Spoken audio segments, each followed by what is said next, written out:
The Radio Memories Network is brought to you in part by Liberated Syndication, podcast publishing made easy, libsyn.com. That's libsyn.com. Journeys into American history. Hello. In the early stages of the American War of Independence, an ambassador travelled from New York to negotiate an alliance with the French. His arrival in Paris caused a sensation. The second US President, John Adams, later wrote, "His name was familiar to government and people, to kings, courtiers, nobility, clergy and philosophers, as well as plebeians, to such a degree that there was scarcely a peasant or citizen, a coachman or footman, a lady's chambermaid or a scullion in a kitchen, who was not familiar with it, and who did not consider him as a friend to humankind." This ambassador was Benjamin Franklin, one of the most brilliant minds of the 18th century. As a scientist, he made important discoveries about the nature of electricity and invented the lightning conductor.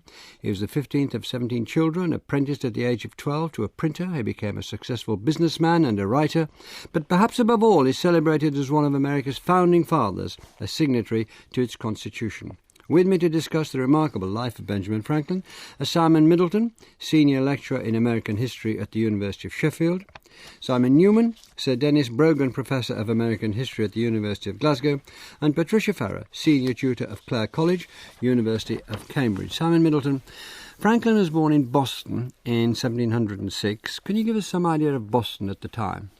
Boston is a town of about 12,000 people in 1706 when Franklin is born. 14 years previously, there's been the very famous Salem witchcraft trials, and so Boston is on the cusp of leaving behind a 17th century of Calvinism and strict Orthodox religion and moving into an 18th century which is much more about trade, much more cosmopolitan, much more focused on the general Atlantic.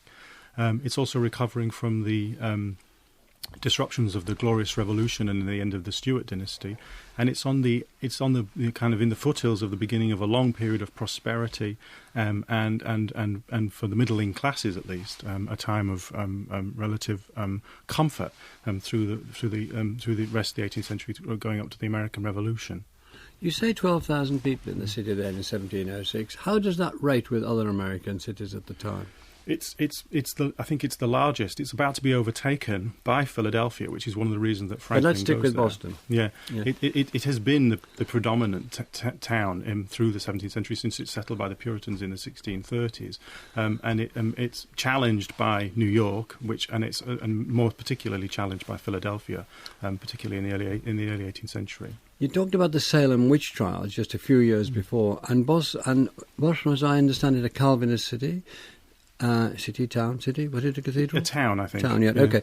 How deep was the Calvinism in the running of the city?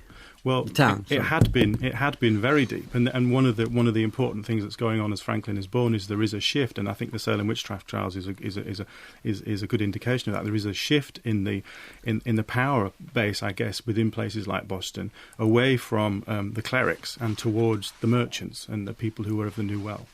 How did this affect Franklin's own religion? Religious views. He is famously critical of the orthodox and kind of fire and brimstone preaching of the Calvinist preachers, and sees religion, and he becomes early on in his life committed to the deist idea that turns away from the notion of divine providence. I'm getting onto Patricia's territory here, really, and towards looking for God's work in the natural environment and the natural world, rather than following the Bible and falling out about the Bible, which is what the Calvinists have done throughout the 17th century. Now, he came from a spectacularly unlikely family, didn't he? Mm-hmm. Is the 15th son of 17 children, or the 17th child of 18 children? The 10th son of 15, and the 10th son. I read different 15, statistics in all your notes, so you get it. They weren't my notes. 10th child of 15 children. Yeah. Yes, his father was a candle maker. He was the 10th child of 17 children. Sorry, he was the 10th son of 17 children, and the 15th child. That's where it His went father wrong. Was a candle maker and a soap boiler from Ecton, outside of Northampton, apparently. And as I understand it, he had about 2 years formal education, and then at 12 he was apprenticed. Apprenticed to his pretty disciplinarian brother James, yeah. But it's in James's print shop where he also really gets the opportunity to read and also to begin to write, and also to learn how to set the type and run the press. Simon Newman, in his, we just heard from Lots of Simons on the programme. We've just heard that he started work as a printer. Can you tell us how was this, as has been intimated, the chance to educate himself? Was this the beginning of his rise and rise? That's exactly what it was. Books were a precious commodity. He'd only had 2 years' education, as you said, and he's in one of the 2 print shops in Boston. So he has the opportunity to read everything that's being printed. His brother's newspaper is the oppositional newspaper. A lot of people congregate there and talk about what's going on in Boston and more generally in Massachusetts and the Atlantic world. So it's a source of information. They're printing books and pamphlets as well. He's reading those. He's trading them with other people who come in who want things printed. So he's spending all of his free time not just reading, but then writing. It's where he learns to write. And so he's going to define himself as a printer for the rest of his life. Even as a wealthy man who no longer has to work, he'll sign himself Benjamin Franklin Printer. He'll continue printing into his 60s, 70s and 80s. He'll always have a printing press. So he started to write and get published. I think that's important. The confidence of getting published must have been enormous. In his teens. What was he writing about? Well, he first writes poetry. His brother recognizes that he's actually quite a talented poet and has him write poems anonymously for the New England Courant, the newspaper, but he then wants to write opinion pieces, which in that time would have always been unsigned. His brother thinks that's a terrible idea. He's only 15 or 16. So he sends them in anonymously, and the first ones are by a venerable Boston widow, Silence Dogood. They're very, very funny. They really were laugh-out-loud funny, and so he's getting these published, and he thinks he should be doing better than his brother is allowing. Is he getting paid for these anonymous contributions? No, he's not. So he's losing both ways, really. So he's doing that, he's reading a lot, and then he illegally just quits because he doesn't think his brother's recognising him well enough. Exactly. Now he could have been put in jail. He's a criminal. He runs away. He's legally bound as an apprentice, and that means that he could have been arrested by anyone, by any citizen, taken to a jail, and that citizen would then get the reward money for his return. So he's taking a big risk. He is right at the bottom as a runaway of society with very little options. All he has is his skill as a printer. And do we know precisely why he ran away? No, he says in the autobiography that it's because of the harsh and tyrannical treatment, those are his words, of his brother. Whether there was more to it than that, we don't know. But that he says he wanted the opportunity to strike out for himself. And he took off for? Philadelphia. Why did he make for Philadelphia? Well, he made initially for New York, but didn't see any options there, and then goes on to Philadelphia. By the time he arrives, he has no money left. Philadelphia will, as Simon Middleton pointed out, become the largest city in America, but it's at that point very small. It's only been settled a generation, about 5,000 people. It's very, very small. So he sees the opportunity to really make his mark here. And how does he go about that? He looks for a job as a printer, and he ends up working for a variety of different printing houses. He's recognized fairly quickly as being very talented, and it actually is sent or is advised to go to London to improve his training as a printer, which he does for a short while, then comes back to Philadelphia, and within a decade has his own printing business, newspaper, and printing all kinds of things.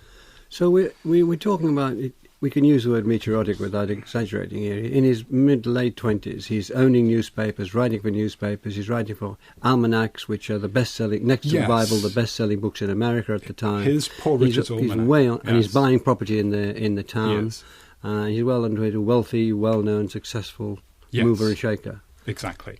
Poor Richard's Almanac has a circulation of about 10,000, which is about, by the 1750, about one for every 50 adult white Americans. So it's a tremendously large circulation just for his almanac. So we have a blazing autodidact, somebody who's made a professional success in a difficult and different time, somebody who's made a lot of money and knows how to make even more money. Does he have political ambitions at this stage? Initially, not so much. He invests a lot of his energy in civic work within the city before he really becomes political. So he founds the American Philosophical Society, the Junto. It's a group of working men, craftsmen like himself. They want to get together and talk about the issues of the day. He founds the Library Company, the first lending library, so he and others can have more books. He's getting involved in society, the first volunteer fire company. And if you walk around Philadelphia today... That's happening that early in his 20s, isn't it? Yes. If you walk around the city today, you can see the Library Company, the Historical Society, the Pennsylvania Hospital. All of these institutions he created are all still there. So he really does make his mark on 18th century Philadelphia. And this business of, can we turn now, Patricia Farrar, to one aspect of his life, perhaps if the single thing he's best known for is electricity and the lightning conductor, the great scientific pursuit of that time, this new thing, electricity, how did you, and they were right to go for it because it has subsequently totally changed the world. Where did his interest in it come from? It seems so, you can understand reading, printing, businessman, politics, all that stuff, then all of a sudden we were talking about a scientific intellectual. Well, in a way, I think there's a lot of connection with his printing life. Because you have to remember that America at that time wasn't a separate country. It was still part of Britain. It was a British colony. And there was the Enlightenment Republic of Letters, this associate correspondence network of learned gentlemen all over Europe, and that extended over to America. So just as there were slaves and all sorts of material goods going backwards and forwards across the Atlantic, knowledge was travelling in the form of books. And the first thing that Franklin knew about electricity was he went to a lecture from a visiting Scot who was doing a tour of the east coast of America, and he also read about electricity in journal articles that were sent over. And when he first heard about electricity, there was just one electrical machine available, and that made static electricity. And when he went to the demonstration by the visiting Scot, there was one which I think must have struck him enormously. It was when this was a standard experiment, you take a little boy and you string him up from the ceiling by silken threads, and then you charge him up with electricity, and then if he stretches his hands out, he'll attract brass filings to his hands. But also, if you touch the little boy, you too will get a bit of electric shock, and there'll be sparks. So that was one of the experiments that I'm sure attracted his attention. And then an article came over from Germany, and he heard about the electrical Venus, and I imagine that must have interested him. And the idea with that is that you get a woman and you stand her on an insulated block and charge her up electrically, and then you get to kiss her on the lips, and of course there's a sort of electric discharge through the lips. And the Hanging Boy and the Electrical Venus were just two of the sort of entertainments that were devised to teach people about electricity, but also obviously to captivate their interest. Yes, because circus and scholarship seem to be running in parallel for a while. Did he get the Transactions of the Royal Society from London? He didn't at that stage, but he certainly did later in his life, yes, but not at that stage, no. So he's doing all these things at the same time, isn't he? I mean, he's being a politician, he's being a printer, he's being this. So how did he develop his scientific interest in electricity to the point where he was making a difference? He's almost working on his own, despite this stuff coming in from Europe. Well, in a way, working on his own, I think, was quite an advantage because he wasn't too influenced by the theories that were happening in Europe. But in 1745, he got a letter from a trader, Peter Collinson, who used to go backwards and forwards between America and Britain. And he told Franklin they had to tell him about this marvellous invention that news had come over from Leiden. Leiden was then the biggest, one of the biggest universities in Europe. And Professor Muschenbroek had discovered by accident how it is that you can store electric charge and carry it around from place to place in a device which later became known as the Leyden jar. And Muschenbroek wrote a marvellous letter off to his friends in Paris and said, look, the most awful things happened to me. I nearly killed myself. This is terribly exciting. This is terribly dangerous. Whatever you do, don't ever repeat it. And then he gave the full instructions of how to do it. So, of course, within weeks, everybody was doing it all over Europe. Any survivors? There were some survivors. There were some people who suffered enormously. There were. It became quite a tourist attraction. People used to go over to Paris to find out what it felt like to have a severe electric shock. And what it feels like sometimes is you get nosebleeds, you get convulsions, you get terrible headaches. My favourite story is one man who went over and he tried it out for himself, and he wasn't quite sure whether it had the right effect. So he just asked his wife to do it again, and she was knocked out for a week instead. So that's great. We're having a lot of fun here, but I want to know, this man became very serious in this. So what's he got hold of that's taking him forward intellectually? Right. I mean, this is great stuff, but it's sort of circus. So where does it happen? It's not exactly circus. There's a very important sort of principle in the Enlightenment that you learn through entertainment. You capture your audience through entertainment, but also that is a way of learning about the phenomena. And the Leyden jar is a glass flask which effectively stores electricity. It's what we would now call an electrical capacitor. And according to the laws of electricity that had been devised at that time, the Leyden jar should not have worked. Nobody could explain it. And what Franklin did was overturn all the previous theories and provide a new theory which did explain the operation of the Leyden jar satisfactorily. And it was from then that he became very well known. And what was that theory?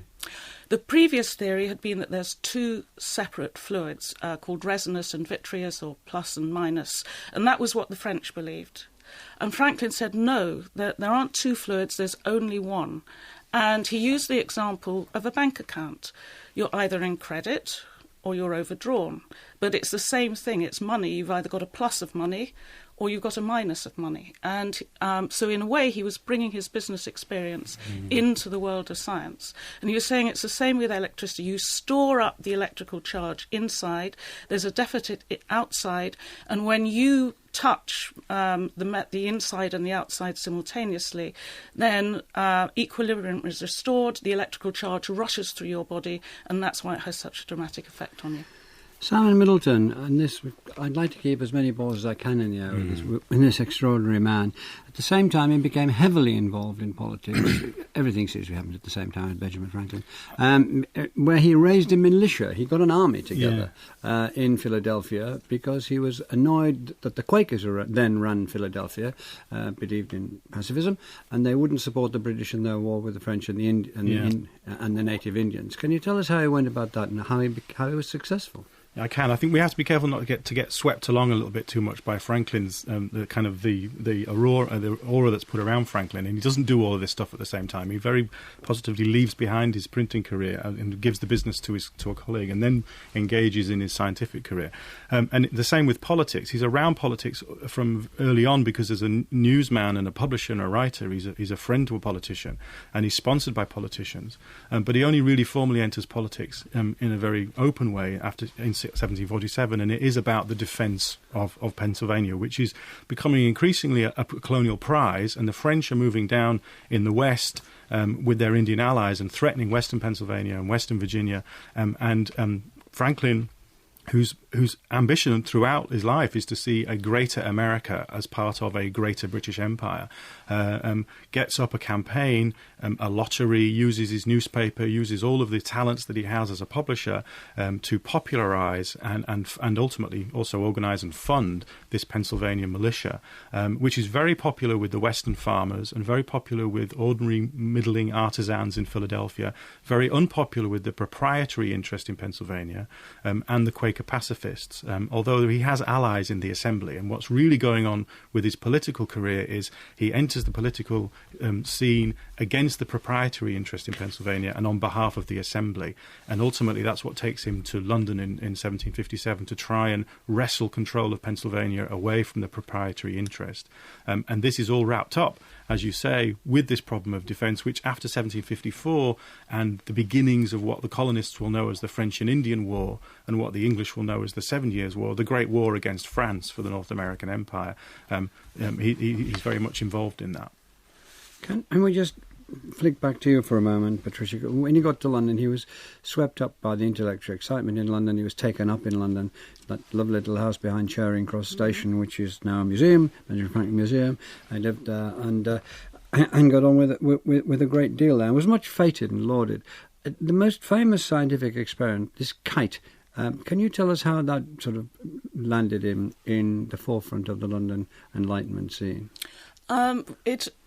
There's an enormous amount of mythology surrounding the kite experiment, and it's all mixed up with Franklin's status as a leader of the American Revolution and a sort of rival to Newton, or a sort of reversal of power, that this colonial man can upstage all the London people. But the basic idea was he devised what he called a sentry box, and the idea was that a sharp point went up from a little hut right up into the sky, and a Leyden jar, the device for storing electricity, would be inside the sentry box, which was totally insulated from the ground. And the idea was that lightning would come down this little sharp spike and into the Leyden jar. And the whole objective at that stage was to demonstrate that the electricity that you produce artificially in a Leyden jar is exactly the same as the electricity that's produced in storm clouds. So that was the first stage, was to demonstrate that the two kinds of electricity are the same.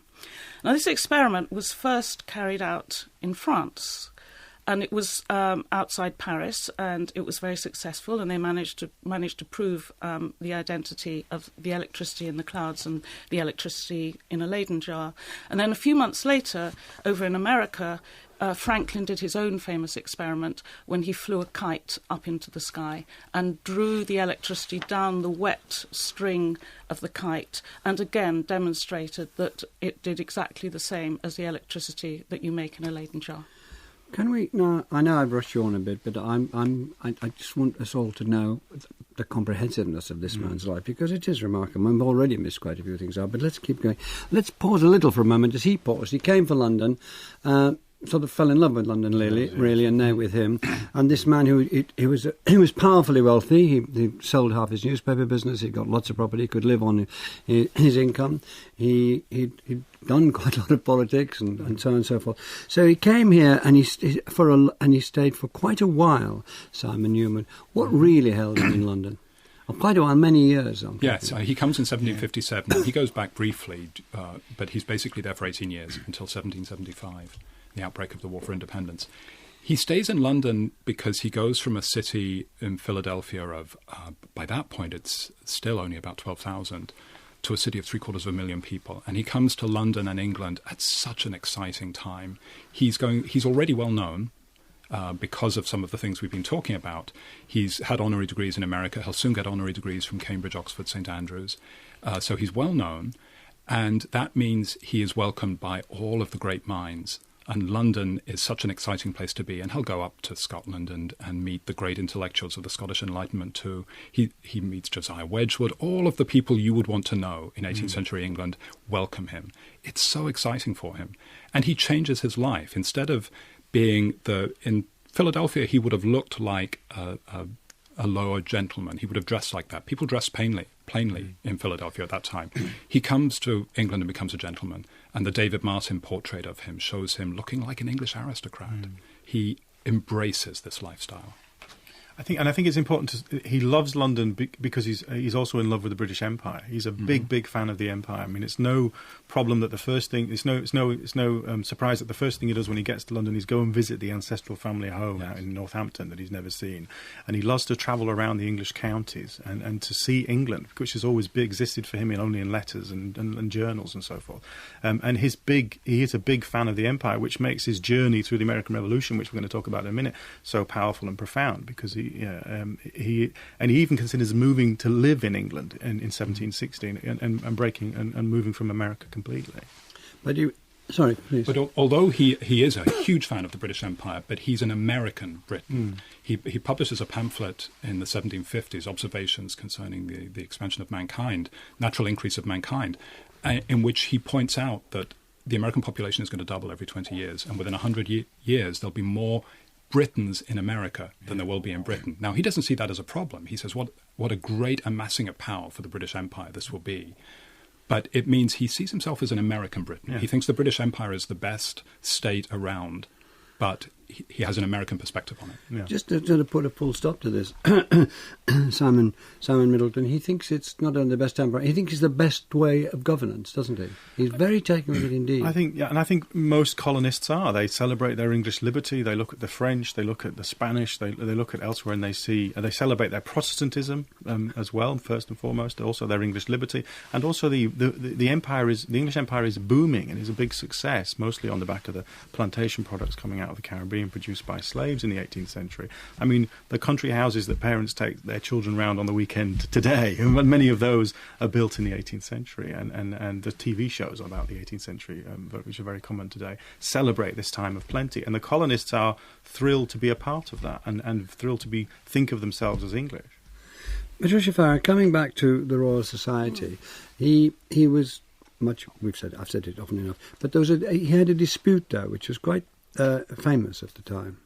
And it illustrates very well indeed how closely electricity and politics were tied together, both metaphorically, in the sense that over in America you talked about the contagion of revolution spreading electrically. There were loads of images like that. But also when Franklin was in England, he was known as an American Briton, as someone who was associated with radical politics, and he belonged to something called the Club of Honest Whigs, which is where British radicals were there as well. Just to be formal, he was Pennsylvania's representative in Britain, and then he was a representative of the colonies, so he was a sort of ambassador. Yeah. Yes. Right, Patricia. Yeah. So the dispute you're talking about is after he developed the lightning rod, which came after he'd realised that the lightning in the clouds is really electrical. He had this inspiration of putting a very sharp spike on the top of tall buildings and then a wire going down into the ground so that the electricity could be just funneled down to the ground. And that caught on very quickly in America, less so in England, and there were various disasters with buildings either with or without lightning conductors, and a big dispute broke out. Franklin said that the lightning rod should have a point at the top, and his rivals, particularly a man called Wilson, who was a very conservative, he was an ally of the king, he was a staunch royalist as opposed to Franklin, said that the lightning rod should have a round top. So this is sort of rather like Gulliver's Travels on which way up do you put your egg when you eat it. And so they staged this enormous experiment in a dance hall where they simulated clouds with big electrical cylinders, and they had a guy wandering around with a torch acting like the lightning, and they had a little mock building with pointed rods or else with round knobs at the top of the point, and the little building could travel backwards and forwards. It was all incredibly elaborate, and they spent days and days carrying out this experiment, and the results were completely inconclusive. But the king, who was on Wilson's side, was very, very convinced, and he immediately took down all the lightning conductors off Buckingham Palace and put ones with round points on instead, with round tops on instead. And then the president of the Royal Society resigned, and he said, even the king can't make the laws of nature. And so it's a very good illustration of how electricity had enormous political significance as well as scientific significance, and it also carried great religious significance as well. I have to come back to that if we've got time, because we're missing out the religious thing and his preoccupation with Anglican Methodism in America when it went there. Never mind. Simon Newman, Franklin's in London. Did his view of America change while he was in London?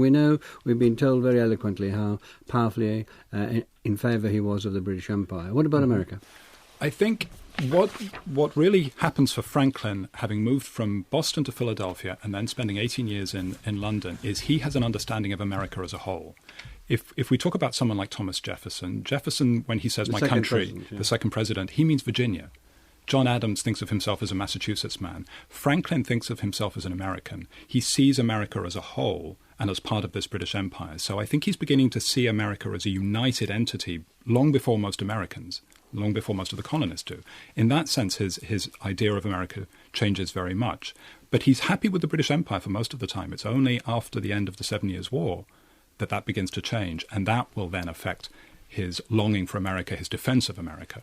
The 7 Years' War being the war with France, where this country became extremely broke and looked to tax as much as they could because they were broke, and wanted to tax the colonies, wanted to tax those out there. Right. That led to Franklin leaving England. I've summed up a lot because there's still a way to go, Simon Middleton, but that's the basis of... began his dispute. Yeah, it does. I mean, he very briefly, he begins, as do most colonists in the mid-1760s, thinking this is a misunderstanding that we will sort out. It's a bad policy, badly conceived, but once we've explained to London the impression that they're giving, which seems to be, increasingly arbitrary and unfair, they'll change their mind. Whereas in London, they're thinking these colonists should pay what we need in order to pay off our war debts. After all, the war has freed them of the French threat in the north. And Franklin begins as he's not interested in all the talk about rights and so forth necessarily so much as working out this problem within government, right? He's turned by the arrogance and kind of supercilious attitude of the English ministers towards the colonies. Every time he suggests what will be a good and workable solution, they ignore him. he writes to Lord Kames and says that every man in England, considers themselves a sovereign over America. And there's this attitude of the mother country to the colony, the mother country that he loves and the king that he respects, but he loses that, such that by the end of the 1760s, he's supporting the importation boycotts in the colonies. When that invites a more coercive response from people like Lord Hillsborough, he writes a pamphlet damning the English policy, saying rules on how to turn a very great empire into a very small one. And what finally sees him almost thrown out is the controversy over the release of a set of letters. Thomas Hutchinson is the anti-radical governor of Massachusetts. In 1772, some letters come into Franklin's hands in which Hutchinson has written to London in the late 1760s and urged London to step into Boston to suspend civil and political rights and really stamp down the radicals. When this becomes known that this has been going on secretly, it's equivalent to lighting the blue touch paper, and Franklin becomes known as the source and is dragged before the Privy Council and humiliated. So he publishes these letters? He passes them on, yes. Yeah. And he tries to stay in the background, but he's outed, basically. There's a big story about a duel, and two guys are shooting at each other, blaming each other for doing it, and Franklin comes out and says, it was me, actually. And when he's humiliated before the Privy Council, and then straight after that, there's the Tea Party, famously in 1773. Hold on, let's stay with the humiliation of the Privy Council. Well, the newspapers of the times that they spoke to him in such language as was not fit to print, and he never said a word. Yeah, I mean, he was.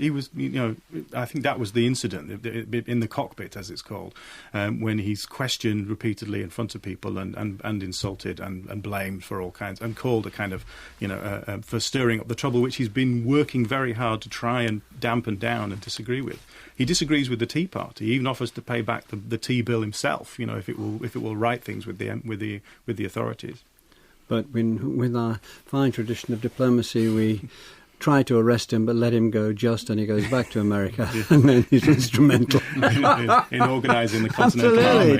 Doesn't he get his own back? Yeah, he does rather.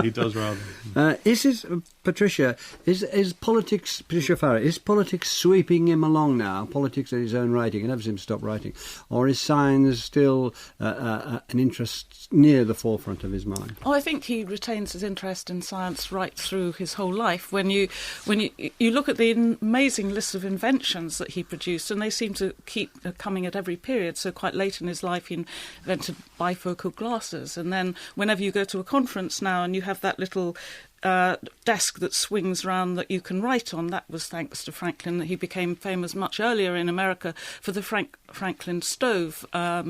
He invented a flexible urinary catheter. I mean, he had interest in absolutely everything. But in that little house in Charing Cross, at the top floors, there's a glass organ made out of glass. Oh, that is called an harmonica. Yeah. And if you've ever heard one played, it's a beautiful sound. It's very, very sort of eerie. And the basic principle is like when you wet your finger and you run it round the top of a wine glass, and it makes a sort of whistling sort of noise. And his harmonica, he had, I think it was about 30 glass sort of tubes on a spindle, and you could play it a bit like a piano. It was incredibly popular. The reason that it didn't catch on is because there's nothing you can do to increase the volume. And when big orchestral music came in, the noise was just swamped. But in a private house, in Mesmer's magnetic seances, for example, they always had an harmonica playing because it's this sort of celestial, eerie sound. Can we turn back to the revolution, Simon Newman? The revolutionaries sent him to France. Now, there's a war going on. If France were to come in on the side of the Americans, they would make a substantial difference. Their army, their money, their heft, their connections already in North America. They sent Franklin over to Paris. Yes. He was welcomed like a hero. Yes. As we heard at the very beginning of the programme. Took him 2 years to persuade them to come over, but they did. Now, can you just say that better than I did? France has to come in. America cannot really have a hope of winning the war for independence without French hope. They might fight to a stalemate, but they're not going to easily secure independence. So this is the most important mission. He's the only choice. He's the oldest delegate at the Continental Congress. He's 70 when he's sent to France. So, when he and Jefferson sit writing the Declaration of Independence, Jefferson's only 33. This is a young man's revolution in many ways, and they send the oldest man. But he's the logical choice. He's well known in France. He's already met the French king while he lived in London, and they recognise that he will be able to negotiate with them as no one else. And the electricity gave him that ringing reputation that Adams talked about, which we quoted at the beginning of the program. Yes. And he then changes. If he had played the role of aristocrat or very wealthy gentleman in London, he realizes quickly in France that he should play the role of rustic Pennsylvanian, frontiersman, which he's never been. He'd never worn a coonskin hat before. He wears one in Paris. He plays the role, and he'll be in the most elite salons, but he'll also wear this kind of clothing because it works. He'll do what's necessary. And as you say, within 2 years, he's negotiated the treaty. And as I understand it, he learns French. He does. He'd already had some knowledge of French, but he becomes very fluent. He takes both of his grandsons with him. His grandson, Benjamin Franklin Bache, he goes over with him at the age of 7, and he trains him as a printer, which again shows he's a gentleman, he's wealthy, but that's what he wants him to have, an honest trade. And he goes on to become the most famous, printer successful printer in 1790s. America. Yes, so he knew how to train people as well. Patricia Farrar, was Adams being hyperbolic about Franklin's reputation in France when he got there? Oh, no, like the quote you read at the beginning, everybody knew who he was. There was the equivalent of a celebrity culture with pictures of Franklin on biscuit tins and things like that. And I think it's also very striking. There's a picture of him in France at that stage wearing those very, very plain clothes and the distinctive bifocals and the grey hair without a wig. But interestingly, there's a big flash of lightning in the sky. And Turgot, who was the French finance minister, said that Franklin seized the lightning from the sky, but he also seized the sceptre from the hand of the tyrant. So there was this very strong link between electricity and politics again. Franklin, thanks to Immanuel Kant, was known as the new Prometheus, who was cast out of heaven by Zeus for stealing the spark of divine creation. So this sort of symbolic association of flashes of lightning and radical French revolutionary politics was very, very strong. And there's some people who point to the similarity of the name Franklin and Frankenstein. Frankenstein famously was the new Prometheus.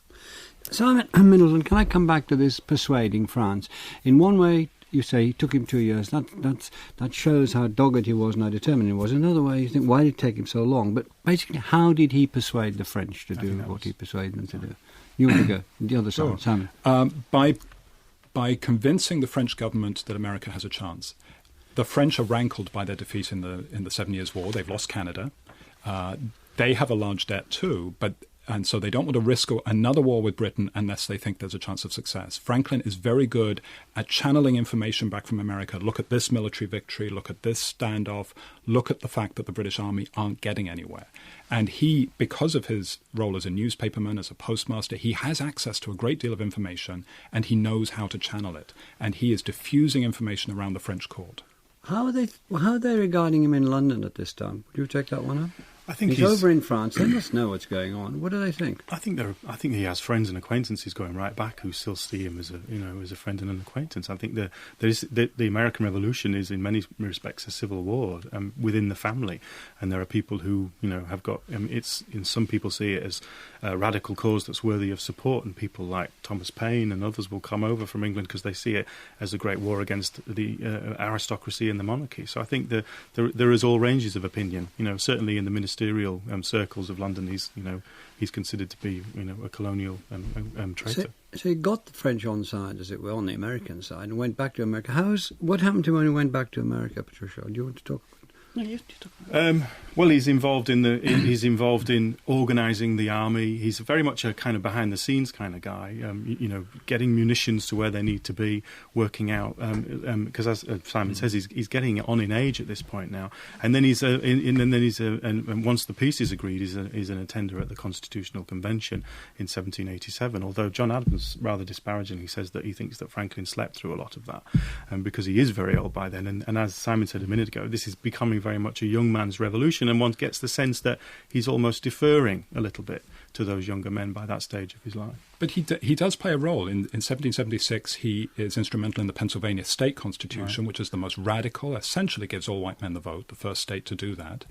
And then after he comes back from Paris, he serves as the president of the council, which is effectively governor of Pennsylvania, for 3 years. He's a very elderly man, and he's still doing this. He gets involved in anti-slavery. So he sees himself as having an influence and a prestige which can be valuable, and he's not afraid to step forward to do things.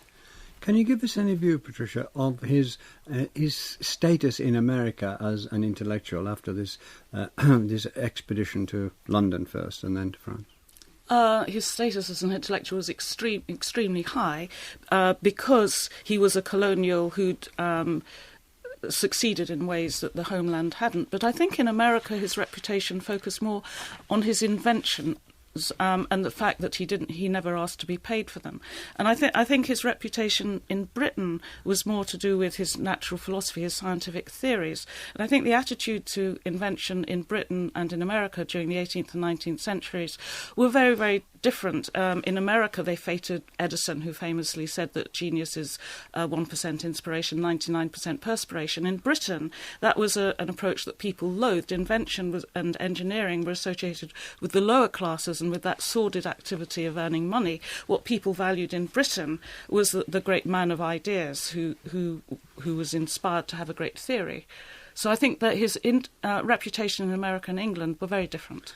And his autobiography, which we're told is still the best-selling autobiography in the Western world, is the American dream, isn't it? He didn't say God has guided me. He said, this is what I did. I worked very hard. I was frugal and successful. I pretended to be more frugal and successful than I was, and I got it.